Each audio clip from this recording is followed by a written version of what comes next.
ইয়া নবী সালাম আলাইকা বলার কোন অধিকার আপনার নাই। ইয়া আইয়ুহার রাসূল কি সম্মান সূচক, ও আমার সম্মানিত রাসূল, আর আপনি কত বড় বেয়াদব, আপনি বলতেছেন ইয়া নবী। ইয়া নবী এইভাবে আমরা কেন নবীজিকে সম্বোধন করি? কোন সাহাবী আল্লাহ রাসূলকে ইয়া নবী বলে নাই, তাবিরা বলে নাই, আমরা কেন ইয়া নবী বলি? এই প্রশ্নটা অনেক ভাইদের আছে। আপনাদেরকে বলে দিচ্ছি, ইয়া নবী মূলত ইয়া নবী নয়, ইয়া নবী মূলত ইয়া আইয়ুহান নবী। এটা শরহে জামির মধ্যে পাবেন, 270 পৃষ্ঠার হাসিয়ার মধ্যে আছে, এবং নাহুর বেশ কয়েকটা কিতাবে দেখেছি লিখেছেন ইজা ক্বালা ইয়া রাজুলু ফামানা কামানা ইয়া আইয়ুহার রাজুল ফামানাহু কামানা ইয়া আইয়ুহার রাজুল। যখন কেউ বলে ইয়া রাজুলু, ইয়া হরফে নেদা, রাজুলু নাকেরা, রাজুলু নাকেরা নেদা আসার পরে মারেফা হয়েছে। যদি নাকেরা শব্দটা আসে এবং নেদার পরে মারেফা হয়, এই ক্ষেত্রে ইয়া রাজুলু এই ধরনের শব্দ আসে, তখন এটার মানা হয় ইয়া আইয়ুহার রাজুল, ওইটার মতো। মানে এটার মূল মিনিংটাই হলো ইয়া আইয়ুহার রাজুল। এটা গ্রামাটিক্যাল একটা সূত্র। অঙ্ক করতে হলে সূত্র লাগে না? কি ছাত্র ভাইরা লাগে কিনা? এই গ্রামার, কোরআন বোঝার জন্য কিছু সূত্র লাগে, এটা গ্রামার, এটা একটা সূত্র, কোরআন বোঝার জন্য সূত্র।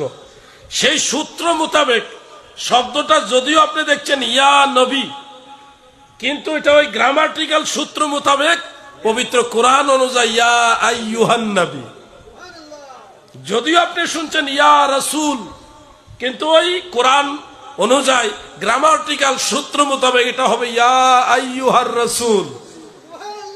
আপনাকে বলা হচ্ছে ইয়া হাবিব, শুনছেন ইয়া হাবিব, কিন্তু সূত্র মোতাবেক পবিত্র কোরআন অনুযায়ী এই শব্দটা হলো ইয়া আইয়ুহাল হাবিব, যেটা কোরআন থেকে প্রমাণিত।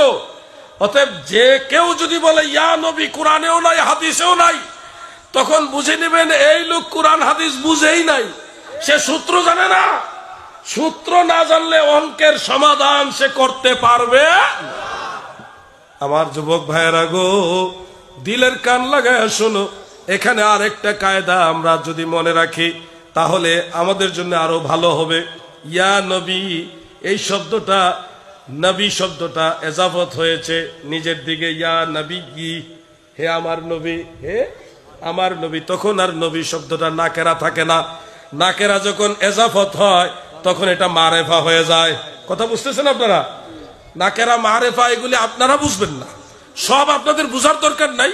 আপনারা শুধু এটুকু বুঝেন যে ইয়া নবী এটা ঠিক আছে। ইয়া নবী কি এই শব্দটাকে লিকাসরাতিল ইস্তেমাল, অধিক পরিমাণে ব্যবহারের কারণে ইয়া শব্দটাকে তালিল করা হয়েছে বা এটাকে হযফ করে দেওয়া হয়েছে, কিন্তু অর্থগতভাবে ওটাই আসবে। শব্দ এখানে ইয়া আসবে না, বাহ্য তো বসবে না, কিন্তু অর্থ আসবে যে আমার নবী, হে আমার নবী, ইয়া আইয়ুহান নবী, ও হে আমার নবী, অর্থ ওইটাই আসবে। অতএব এখানে এই দৃষ্টিতে ইয়া নবী মূলত ইয়া নবী, হে আমার নবী, সালামু আলাইকা, এই দৃষ্টিতে কিন্তু ইয়া নবী আপনি 100% পারফেক্ট, সঠিক, বিশুদ্ধ।